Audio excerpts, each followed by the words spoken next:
Olá, pessoal. A gente estava falando no nosso outro vídeo a respeito de diagnóstico e a gente estava falando da diagnóstico por imagem, né? Falamos de raio-x, falamos de ultrassom e nós paramos justamente falando da tomografia computadorizada, que hoje é uma realidade na medicina veterinária, porém que a gente tem um acesso extremamente restrito, né? Só em algumas capitais, mas, por exemplo, São Paulo faz um grande número de tomografias por mês, e essa aqui foi do Márcio, alguma coisa, não lembro o nome agora, mas foi um dos primeiros a fazer lá em São Paulo. Então, lá em São Paulo temos vários centros de diagnóstico por imagem, que já faz tomografia computadorizada, né? E isso, na realidade, é um exame extremamente valioso. Temos a aberta e a fechada. A aberta é mais tranquilo, né, para o animal, porém ele vai ter que ser anestesiado, da anestesia geral no animal, ou um sedativo bem forte para ele não se mexer, que tem que ficar bem quietinho e o animal não vai entender que ele não pode se mexer para esse exame, né? Então, a diferença do ser humano é essa, porque no ser humano você pede para a pessoa ficar quieta, se bem que tem algumas pessoas que têm claustrofobia. A minha mãe vai, eu não faço esse exame nunca. Mas, na maioria das vezes, o ser humano fica quieto, mas o animal não fica, então ele tem que ser anestesiado, o que encarece um pouco mais, porque é um exame que já é um pouco caro, né? E aí, quando você tem que anestesiar o animal geral, ele acaba saindo um pouco mais caro. Mas qual que é a grande vantagem desse exame? Ele vai te mostrar nitidamente a região anatômica específica que tiver alterada e se tem metástase, se não tem metástase. Eu esqueci de colocar aqui, mas eu vou procurar um artigo sobre o PET scan. O PET scan, ele vai fazer um escaneamento do animal inteiro, né, e vai dizer onde tem metástase ou não tem, que é um aparelho humano que está sendo utilizado na veterinária, né, e de última tecnologia, em que investiga o animal inteiro à procura de metástase, né? Então, a tecnologia é a nosso favor, sendo cada vez mais importante e cada vez maior. Bom, então falando do sistema TNM, vamos relembrar um pouquinho. A gente viu isso na patologia 1, mas só para relembrar, né? T significa tamanho do tumor, pode ser um tamanho que eu não consiga medir, porque ele é interno ou porque não é visível, né? Pode ser. Tamanho 1 significa um tamanho pequeno, tamanho 2 um tamanho médio, tamanho 3 um tamanho grande. Então seria o PMG, né? Mas isso é muito relativo, né? Porque milímetros de melanoma é muito grave. E um lipoma grandão não é grave. Então, tamanho não é documento, né? nesse quesito aqui, porque depende da classificação histopatológica, depende do tipo de tumor que para a gente avaliar o tamanho. Porém, cada tabela tem o seu tamanho, né? A gente vai mostrar as tabelas depois. O N, que são os linfonodos. Então, N0, quando eu não tenho nenhum linfonodo reativo. N1, quando eu tenho um linfonodo. E N2, quando eu tenho 2 ou mais linfonodos reativos, podendo ser da mesma cadeia ou de cadeias diferentes.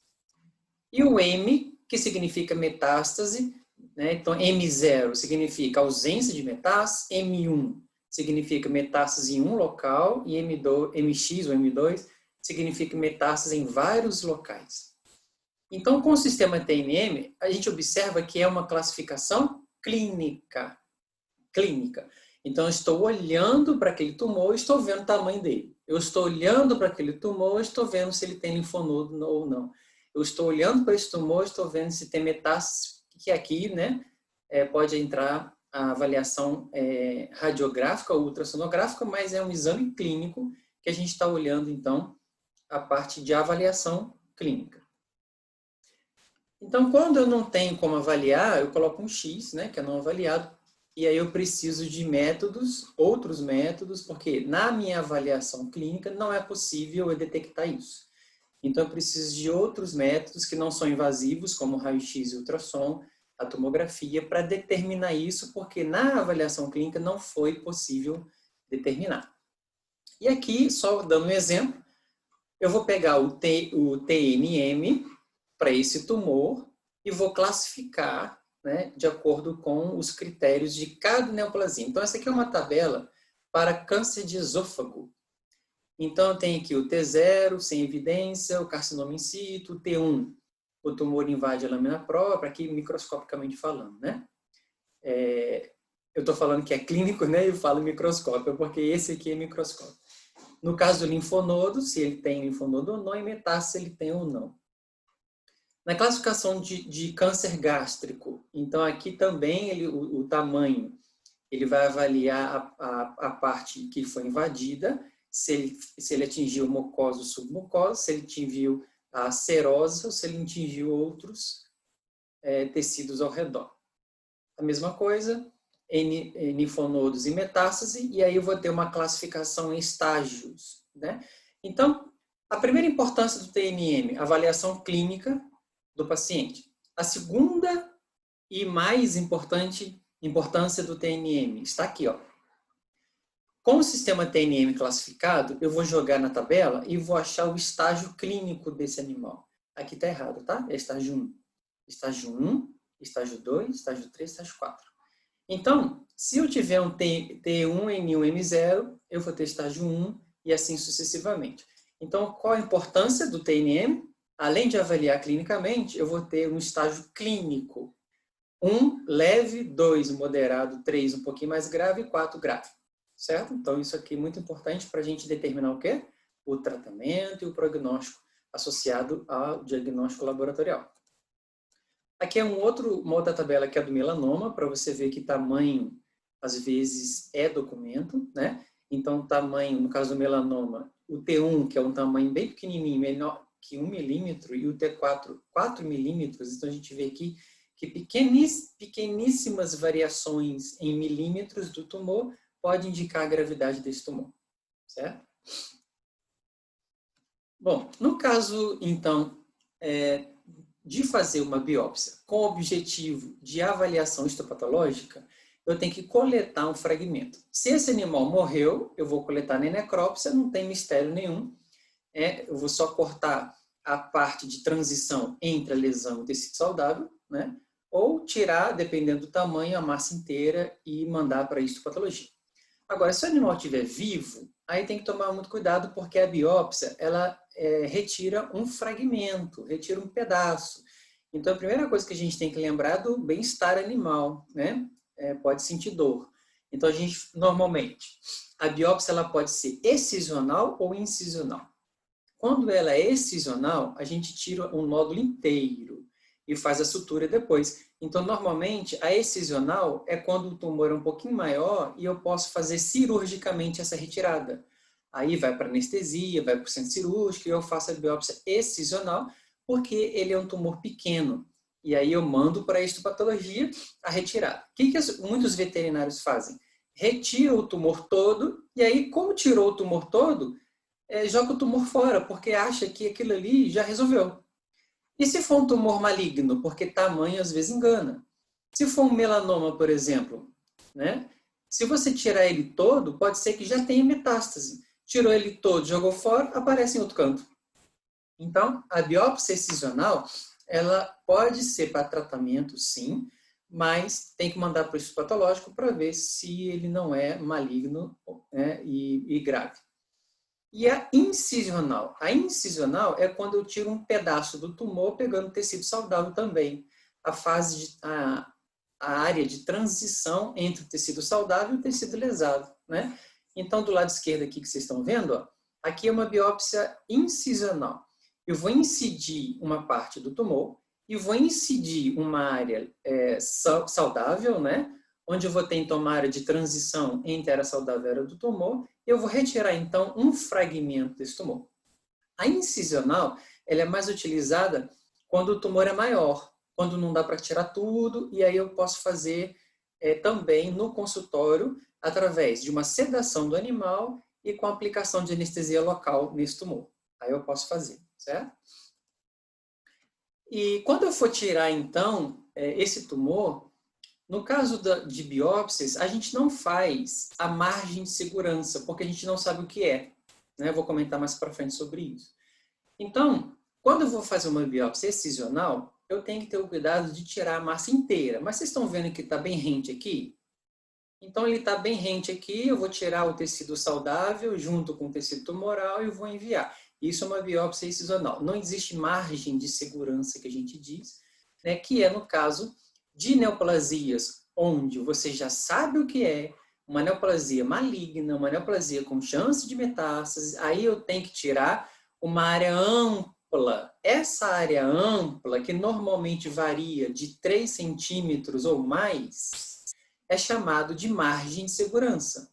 Por que margem de segurança? Se eu tirar ela muito próximo, pode ser que algumas células fiquem aqui ainda e que essas células restantes desenvolvam um novo tumor, certo? Então, eu preciso tirar com uma margem de segurança, com a certeza de que não vai ficar nenhum resquício do tumor, com a chance de recidivas, de que esse tumor volte a se multiplicar. Então, aqui eu tenho uma margem, 3 tipos de margem de segurança. Nós temos o tumor aqui, uma margem incompleta, onde quando eu tiro o tumor, ficou pedaço do tumor, então inevitavelmente ele vai crescer novamente.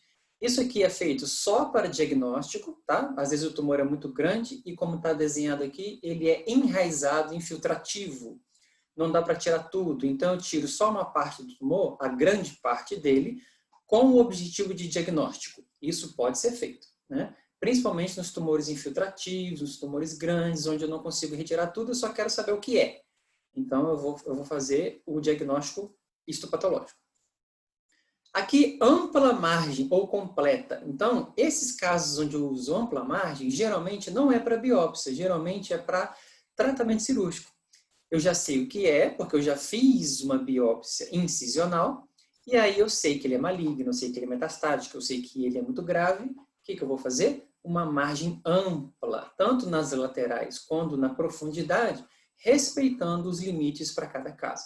Então, eu vou tirar o tumor inteiro, com tudo que tem direito, porque eu já tinha feito uma biópsia incisional, e aí é muito importante a gente avaliar antes de fazer a cirurgia. Então, por isso que é importante, antes de fazer a cirurgia, determinar o que é.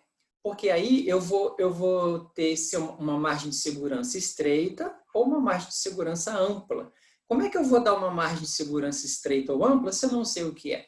A margem de segurança estreita, ela é para tumores mais benignos e sem metástase. A margem ampla é para tumores malignos e com metástase. Então, como é que eu vou saber a margem se eu não sei o que é? Né? Então, é muito importante a biópsia para esses casos, para determinar qual vai ser a margem de segurança que eu vou tirar. Se ele for um tumor pequeno, eu tiro tudo, né? Porque aí não tem problema. O problema é se ele for grande. Eu não posso, às vezes, dar uma margem ampla, porque a área que foi lesado, não existe pele para fechar e vai ficar uma feridona grandona, né? E a gente entra no assunto das cirurgias reconstrutivas.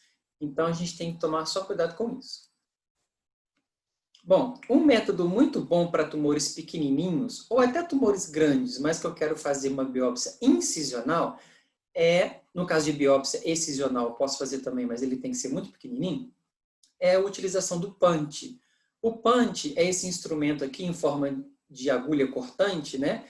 Mas que ele tem a boca bem larguinha. Pode ser uma boca estreita, bem minúscula, que é utilizado para casos de neoplasias oftálmicas, neoplasias orais pequenininhas, em áreas delicadas. Ele pode ter uma boca intermediária ou ele pode ter uma boca bem grandona. Como é que a gente vai fazer? Anestesia do animal, aplica anestesia local no tumor, embaixo dele, nas laterais, vocês vão aprender isso com a professora Simone, e introduz o punch de maneira giratória. Você vai girando e introduzindo. A borda desse punch, ela é cortante. Então, você vai girando, ele vai cortando o tecido, cortando. Por isso que tem que estar anestesiado, tá? Mas uma anestesia local já é suficiente, com sedação. E aí, quando você tirar, vai ficar uma bolinha. Essa bolinha você corta e coleta para exame histopatológico. Então, aqui é um punch, né, maiorzinho. Quando você gira ele, vai formar uma amostra circular. Aqui, no caso de pele, né, tá fazendo uma biópsia de pele, então eu vou ter que as camadas superficiais e profundas da pele, e a profundidade você pode ir até aqui, o que determina o punch, certo? Se você quer mais profundo, se você quer mais superficial, você pode controlar isso. E aí, depois que você recortou esse fragmento, põe no formol e envia para o laboratório. Outro tipo de biópsia é com agulhas para biópsias internas. Isso aqui, pessoal, é bem difícil de fazer. Eu vou colocar para vocês um material sobre biópsias internas.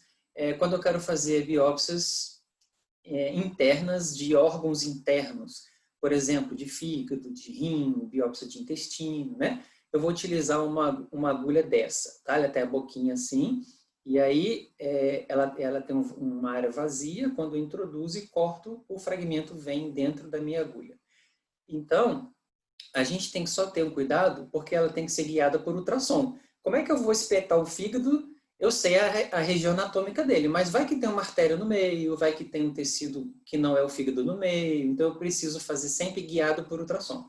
Eu coloco o ultrassom para, né, no caso aqui, ó, uma biópsia de uma glândula mamária, né? Aqui está do ser humano, mas pode ser do animal. A gente introduz a agulha primeiro sem fechar, ela entra, aqui fica um tecido, a gente fecha essa agulha, quando fecha ele corta o tecido e esse fragmento é retirado. No caso, o fragmento é bem pequenininho mesmo, tá? Isso aqui, quando você joga na histopatologia, dá para ver bastante células, então você pode utilizar. O nome da agulha é Trucute, aqui é uma foto da Renata, que eu peguei, e aqui é guiada por ultrassom. Você vai colocar a probe do ultrassom próximo ao tumor. Lá no vídeo você vai detectar a localização anatômica do tumor. Aqui é uma glândula mamária, mas pode ser fígado, pode ser rim, pode ser qualquer localização. E você vai introduzir a agulha Trucute para biópsia, tendo como base a referência anatômica que o ultrassom está avaliando, né? Então aqui o ultrassom, a probe e aqui a agulha para localizar o meu tumor. Eu vou colocar para vocês também esse artigo muito legal sobre biópsia renal. Muito provavelmente, pessoal, durante os estágios de vocês, no hospital, nas clínicas, você não vai ver esse tipo de procedimento. Tem 10 anos que eu estou na universidade e eu vi, eu acho que 2 vezes fazer isso, né? Porque é um procedimento que não é simples. Quando você introduz uma agulha no rim, e esse artigo aqui, ele traz uma revisão de literatura de biópsia renal percutânea, monitorizada por ultrassonografia em cães. Então, aqui a probe do ultrassom, aqui a agulha Trucute, e aqui ele mostra o sentido que a agulha entra, porque você tem que evitar a pelve, quando você quer fazer uma biópsia de rim. Então, ela entra nesse sentido, entra nesse, a pelve é evitada, e você pega a parte da cortical da medular, e aqui também pegando mais a parte cortical, certo? Então, qual que é o problema, né, desse tipo de biópsia? Vamos voltar ao slide anterior. O problema é esse aqui, ó, hemorragias internas. Por quê? Se você está fazendo isso na pele, se sangrar, você tem como controlar esse sangue. Você faz uma compressão, você pode até pinçar, fazer uma sutura sem problema nenhum, né? Já aconteceu isso com uma mama, por exemplo, comigo, a mama não parava de sangrar, a gente teve que pinçar e ligar o vaso. Agora, com os órgãos internos, se tiver uma hemorragia, vai fazer o quê? Né? Não tem jeito, o animal vai sangrar. E se for um vaso muito calibroso, e principalmente uma artéria, esse animal corre risco de vida de sangrar até morrer. Né? E aí tem que fazer uma laparotomia exploratória de emergência para poder suturar o vaso. Tá? Então, por isso que ele não é muito feito. Às vezes o veterinário prefere fazer uma laparotomia exploratória, coletar os fragmentos, porque ali ele vê se tem hemorragia, se não tem, já dá o jeito dele, do que fazer uma biópsia interna dessa. Então, a veterinária existe, só que não é muito a rotina nossa, tá? Mas, se você quiser fazer, pode fazer, existe a técnica direitinho, tem que ser sempre uma pessoa experiente no ultrassom também, né? E qual é o problema? Hemorragia interna. Então, antes de fazer a biópsia, eu vou ter que fazer um coagulograma. Dosagem de plaquetas, o tempo de coagulação, o tempo de TTPA, TTPC, aquela coisa toda que vocês aprendem na patologia clínica e que a gente também está falando um pouquinho na patologia. E a segunda coisa é disseminação de células neoplásicas, quando você fura, arranca um pedaço, você abre uma porta para essas células se espalharem, então pode ter, se for maligna, pode ter a chance de metástase, e também de disseminar bactérias. Então, tem que ser um processo asséptico, vocês reparam aqui, tá de luva cirúrgica, campo cirúrgico, esse material é estéril e ele está totalmente, aqui a probe envolvida com uma luva que passou um álcool, né? E aqui totalmente estéril, porque você não pode levar bactérias para dentro da cavidade, senão o animal vai ter uma peritonite, uma nefrite bacteriana e não é isso que a gente quer. Então, existe risco sim, o risco não é pequeno, mas com os cuidados pertinentes dá para fazer, tá? Bom, e a última biópsia é no osso. Então, para a gente chegar no osso, a gente precisa de uma agulha específica. Então, eu já vejo muita gente fazendo punção de medula óssea com agulha hipodérmica. Pelo amor de Deus, gente. A agulha hipodérmica, às vezes, ele tem 2 bisés só, um do lado e do outro, né? A agulha hipodérmica é para tecidos moles. É para dar injeção em músculo, é para cortar veia e para pegar gordura, certo? A agulha hipodérmica não é para osso. Se você colocar uma agulha hipodérmica no osso, a pontinha da agulha entorta, o animal sente uma dor tremenda e você não vai conseguir material ósseo para isso. Então, biópsia de osso quer dizer que eu tenho que pegar um fragmento do osso. Então, ele precisa dessa agulha aqui, chamada de Jamshid, que ela tem uma pontinha romba e outra pontinha mais fina, estão vendo?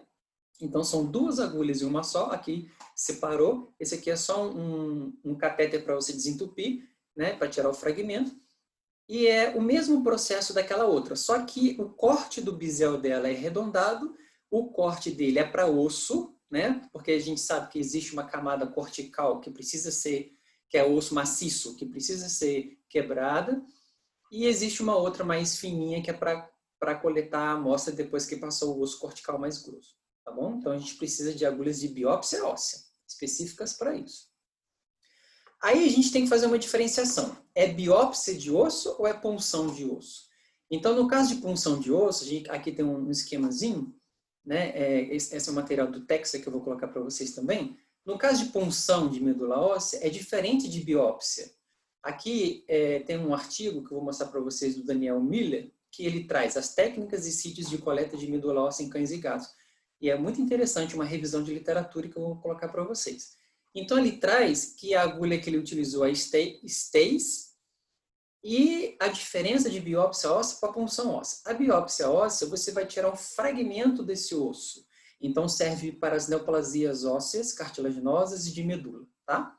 A punção de osso é diferente. Você quer puncionar só para fazer uma lâmina de citologia. Opa! Aí é diferente, pessoal. No caso de punção óssea, serve para, por exemplo, avaliar leishmaniose, serve para avaliar leucemia, serve para avaliar aquelas células que eu falei para vocês, que são os blastos, né? Muito bom. Agora, biópsia óssea não. A biópsia óssea, a gente utiliza esses 4 locais que são mais comuns e mais importantes para tirar um fragmento do osso. Então, com a agulha específica, eu vou tirar um pedaço do osso. Então, isso é traumatizante. Não precisa de anestesia geral, é só uma sedação, porque a agulha já é própria, tá certo? Então, vai causar um pouquinho de dor, sim. Você pode dar um analgésico opioide e a sedação, que, como a agulha é própria, o animal não vai ter tanta dor, tá? Então, aqui são os 4 locais. Quais são os 4 locais que está presente no artigo, na revisão de literatura que eu vou mandar para vocês? O corpo do ilho, então, é nessa parte aqui. O trocânter maior do fêmur, então, no membro posterior. O tubérculo maior do húmero, então no húmero anterior, né, no membro anterior, e na crista da tíbia, certo? Esses são os 4 locais mais importantes que a gente vai coletar a biópsia e também fazer a punção nesses locais. Sendo que no caso de punção de medula, utiliza muito externo porque é um osso mais esponjoso, que tem medula também e dói menos, e aí muitas pessoas fazem. Só que a qualidade, a quantidade do material às vezes não é tão satisfatória. Aqui o artigo mostra também só uma localização anatômica, né? Dos ossos que eu acabei de falar, certo? Do húmero, do fêmur, e assim vai. E vamos mandar para o diagnóstico. A gente sabe que o diagnóstico histopatológico é para saber se é benigno ou se é maligno, né? Da neoplasia. E ele pode ser feito também, como eu já comentei anteriormente, pré-cirúrgico para determinar a margem de segurança. O que é? Vamos operar esse animal? Vamos. O tratamento é cirúrgico? É. Mas quanto que eu devo tirar? Eu devo tirar margem de segurança alta, margem de segurança baixa ou sem margem de segurança? Quem vai dizer isso é o exame histopatológico. Se for maligno, margem baixa. Se for benigno, margem baixa. Se for maligno, margem alta. E aí, né, eu preciso disso para a cirurgia. Tá bom? Então, eu vou fazer uma biópsia incisional para analisar e indicar o melhor procedimento. E o segundo objetivo do histopatológico é o grau de diferenciação, né? Que nós já vimos isso na patologia 1, e eu acho que eu comentei na aula passada, de bem diferenciado, que são os benignos, moderadamente diferenciado, que é o intermediário, e pouco diferenciado, que são os malignos. Então, grau de diferenciação de malignidade, tá? Bem diferenciado, médio e pouco diferenciado, aqui com relação aos tumores malignos de agressividade. Esse aqui é menos agressivo, esse aqui é mais agressivo. E aí eu coloco o estadiamento, né? 1, 2, 3, 4, de acordo com cada grau. Então, o exame histopatológico, ele nos dá uma riqueza de detalhes muito grande, e ele é muito importante. Então, aqui eu já disse. E, por último, o exame imunistoquímico, que vai usar o histopatológico associado aos antígenos de anticorpo. Então, aqui tem um esqueminha. Nós temos a célula aqui, que tem um antígeno. Esse anticorpo, se ele for específico para essa célula, ele vai se ligar.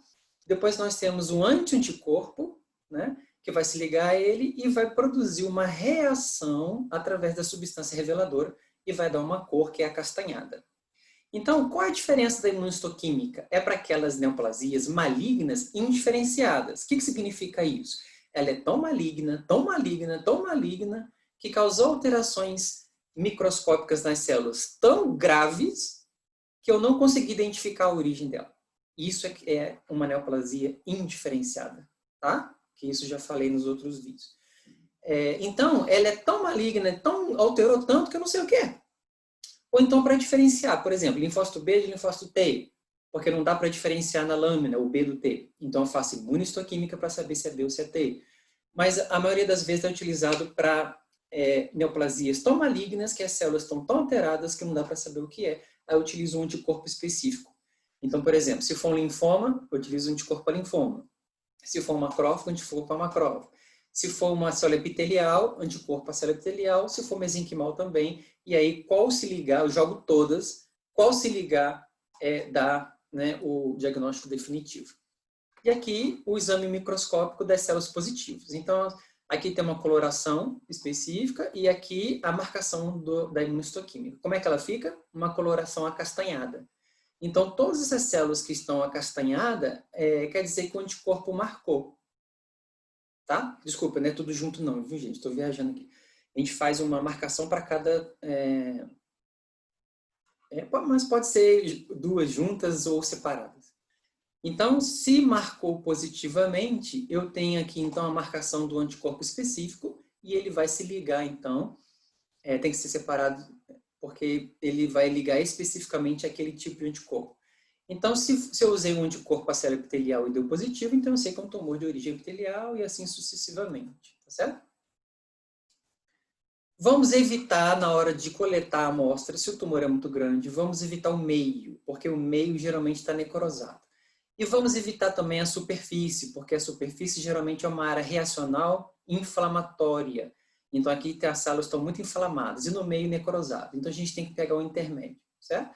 Para evitar a autólise, que é a digestão enzimática das células, onde eu tenho baixa concentração de oxigênio, as células morrem, e aí não adianta. Como é que eu vou fazer uma leitura da célula necrosada, né? Não tem como, certo? Bom, e agora é uma parte que eu vou fazer um outro videozinho só para a gente complementar, como eu vou enviar esse material para análise, tá? Então, a gente vai complementar com outro vídeo, porque senão vai ficar muito extenso, e a gente vai relembrar como é que a gente manda esse material para análise, certo? Então, até lá.